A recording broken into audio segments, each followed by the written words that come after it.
What's going on, y'all? My name is Zach with Overland Zam, and today I'm going to show you how to clean your winch rope. So for me, today I went out to the beach. I recovered about 4 or 5 different vehicles. I didn't necessarily have to winch them out, but I figured, I haven't used it in a while. I haven't had the chance to go off-roading, so there's a couple of reasons why anyone would want to clean their winch. Either they went out to the beach, they actually recovered someone going off-roading, things like that. For me, I ended up recovering people at the beach today. It's really time to just clean it. I am rocking the Apex Badland 12,000 pound winch in my 2010 JK 2-door. Now it might seem like overkill, but honestly, I've been able to pull out so many people, do so many cool things with it, and I'm just really happy that I have the opportunity to do it. Now I'm running the synthetic winch line. People that run steel cable winch lines, both of them are great. I personally just think that the synthetic one overall is much better. Now what you need is some soap of some kind, like a degreaser. Dawn dish soap works really well. I just don't have any. Some sort of bucket. It could be a 5-gallon bucket. I just happen to have a mop bucket. Water hose or water of some sort. And then however you pull out your winch line, you can free spool it. I've seen people have it engaged and would put reverse in their remote for all their line to come out, because they don't know that free spool means you can just pull it out. Put it on free spool, unspool all of your line like so. It doesn't really matter how neat it is, because you're just going to throw it all in whatever bucket you have. So you take your soap, pour it in your bucket. So next you want to take your water hose and just spray it on in.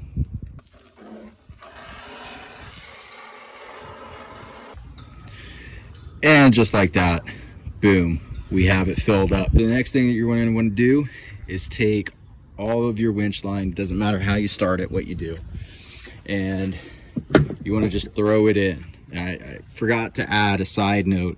You want to fill whatever bucket you have up all the way the best that you can. That's just going to make it to where you have enough room for all your winch line. I like to start at the hook and just take the hook and stick it on in there. So me personally, I learned by experience, I like to get a chair, because if you do it trying to stand up, it's going to really hurt. Additionally, if you sit on the hard ground, that's going to be uncomfortable. So I just got a chair, whatever you can use, even a stool will work pretty good. So I'm just going to drop her in there, and you want to try to kind of spool it around. Make sure that you get all of the line in as deep as it'll go, just so that way you can fit it all in there.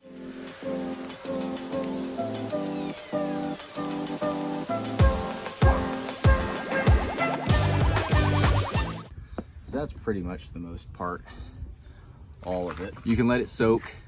While I have it all in there, I'm gonna kind of just plunge it. So that way, all the water, the soap, everything like it, you can get that dirt, that sand, that grime off. A helpful hint, kind of tip, not a lot of people do, is if you take your Jeep off-roading, especially to the beach where it's like salty air, the sand is, believe it or not, salty as well. You want to rinse off the undercarriage of your Jeep, and that'll prevent rust from forming. So I'll show you what I mean, because the person who had this Jeep before I did not do that, and it shows. While this bad boy is soaking, I'm going to be rinsing off the Jeep. So now that our winch line has soaked a little bit, we can go ahead and start the process of, again, plunging it out. And then I'm going to go ahead and just take all of my line out. Once your winch line is out, you have 2 options. You can either toss this and fill it up with water and kind of do the same thing. Might have to repeat that a couple of times. Or you can just go ahead and hose down your winch line, which is what we're going to do. So we're going to hose it down. So I have mine on full blast. and an easy day. See, the soap's coming off of it pretty easily. And really, there's no method that is right or wrong. Here's what the water looks like. See, that's pretty dirty.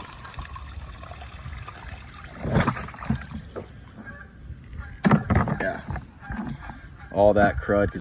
All right, so I'm right-handed. I'm gonna be guiding with my left and then using my remote with my right. The Apex winch that I have, it has a wireless or wired remote, which is awesome. I'm gonna use the wireless feature on it. And then I'm just gonna put this on my left hand. Any work glove will do. You want it to be a little bit heavier duty. Don't be using like the plastic gloves, but a work glove, maybe even a snow glove, something that'll protect your hand. Now this one's a personal preference, but you can hear that I turned on my engine. Me personally, I like to preserve as much battery as I can. You know, they say that this doesn't draw that much power, but it does draw some power. So for that reason, I have a kill switch there that's separate from the actual winch itself. Now, in order to spool in,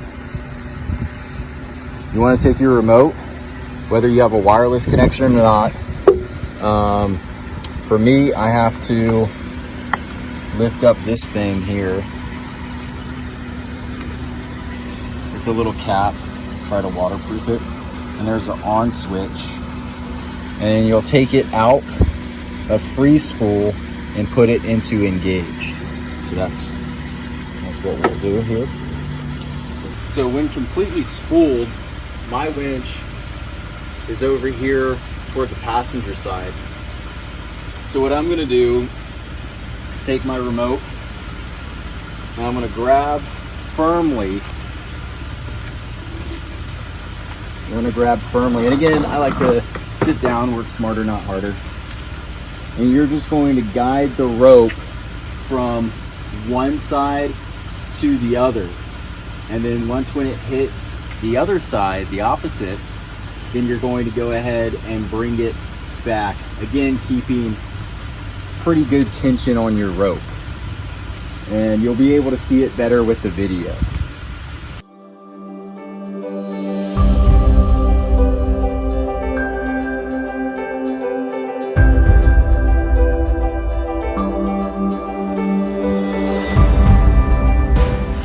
Sometimes it'll get tangled up. As you can see, the winch is doing all the work. We're just keeping tension.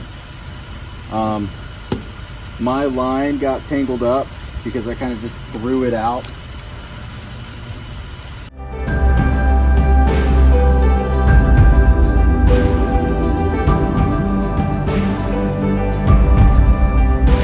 All right, we're getting toward the end.